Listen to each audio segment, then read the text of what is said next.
7h41 sur Europe 1. Bonjour Arnaud Aimé. Est-ce que vous nous entendez, Arnaud Aimé, spécialiste des transports au sein du cabinet SIA Partner? Est-ce que vous êtes avec nous, cher Arnaud Aimé? Je crois qu'on a quelques difficultés de liaison avec notre invité, Arnaud Aimé, spécialiste du cabinet SIA Partner.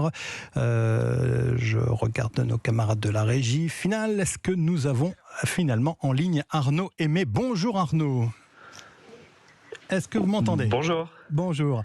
Je le disais, spécialiste je vous entends très bien. Des transports au sein du cabinet SIA Partner. Merci d'être avec nous ce matin, même si on a quelques petits soucis de liaison.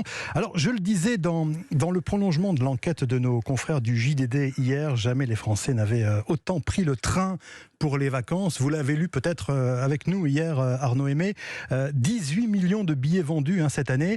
Et bien cet afflux de voyageurs, paradoxalement, il a révélé ce que l'on peut appeler la fragilité de la SNCF, avec le vieillissement du réseau, du matériel, des retards chroniques. On va peut-être en reparler dans le détail dans un instant. Mais est-ce que vous diriez, Arnaud Aimé, qu'il y a un grand chantier qu'il faut mettre en œuvre rapidement pour assurer l'avenir du train, et notamment du train pour le grand public ?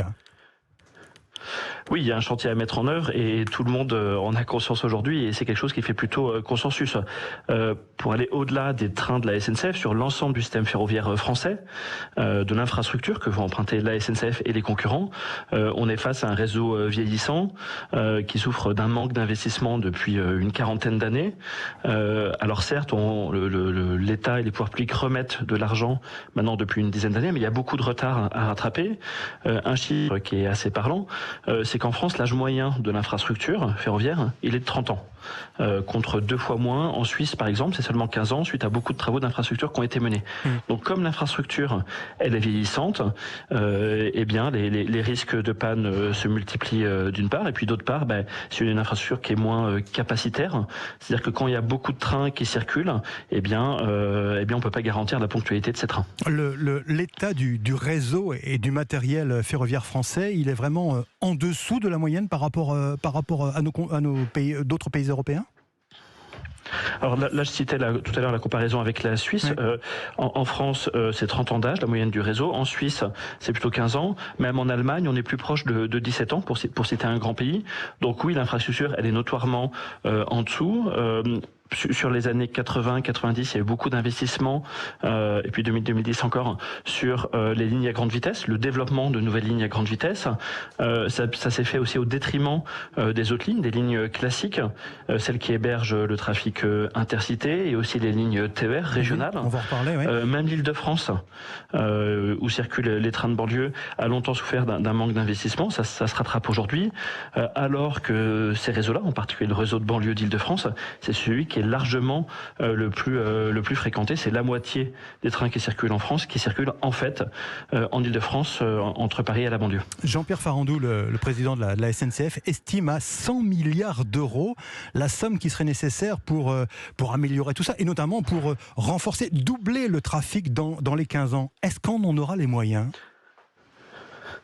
Je pense qu'on peut en avoir les moyens. Il faudra peut-être aussi faire des choix, c'est-à-dire que l'État français doit choisir entre mettre son argent sur l'infrastructure ferroviaire, sur l'infrastructure routière, sur l'infrastructure aéroportuaire, par exemple. Mais même au sein de l'infrastructure ferroviaire, s'il faut 100 milliards d'euros pour faire tout ce qu'on voudrait, si on a moins d'argent, il faudra faire des choix. Je pense notamment aux lignes à grande vitesse. Est-ce qu'on veut continuer à développer le réseau de lignes? C'est l'orientation qui a été prise récemment avec Jean Castex qui poussait pour le développement d'une ligne à grande vitesse entre Bordeaux et Toulouse, ouais, qui est aujourd'hui en ligne classique, même s'il y a des TGV qui circulent dessus, ouais. Mais à petite vitesse. Qu'est-ce qu'on met comme argent dans le TER, dans les trains régionaux? Alors là, c'est pas l'État, c'est pas seulement l'État qui décide, c'est aussi les conseils régionaux. Donc c'est à eux de voir dans leur programme électoral dans quelle mesure ils favorisent le transport par rapport aux autres domaines. Il y a enfin le sujet ce qu'on appelle les petites lignes. C'est des lignes ferroviaires qui voient passer peut-être un train par jour, voire un train par semaine quand c'est des trains de marchandises. Aujourd'hui, il me semble qu'il n'y a pas vraiment de choix politique qui est fait encore. Ça représente beaucoup ça représente pas beaucoup de trains, mais ça représente beaucoup de kilomètres de lignes. Donc si on veut toutes les remettre à niveau, ça représenterait beaucoup d'argent. Est-ce que le train est toujours la bonne solution pour desservir un territoire peu dense? On peut aussi se dire qu'un autocar ou un camion, parfois, peuvent être aussi une bonne solution quand il n'y a pas assez de trafic pour maintenir une ligne ferroviaire. J'ai bien compris, Arnaud Aimé, mais la priorité n'est-elle pas quand même dans le développement des lignes régionales? Parce que c'est ça le train du quotidien pour les Français, pour les usagers, les voyageurs que nous sommes. Alors oui, effectivement. Alors sur le train régional, toutes les lignes régionales connaissent pas non plus le même trafic. Là où Nous avons une coupure régional. Oui. Arnaud Aimé, nous avons quelques difficultés de liaison avec notre invité Arnaud Aimé.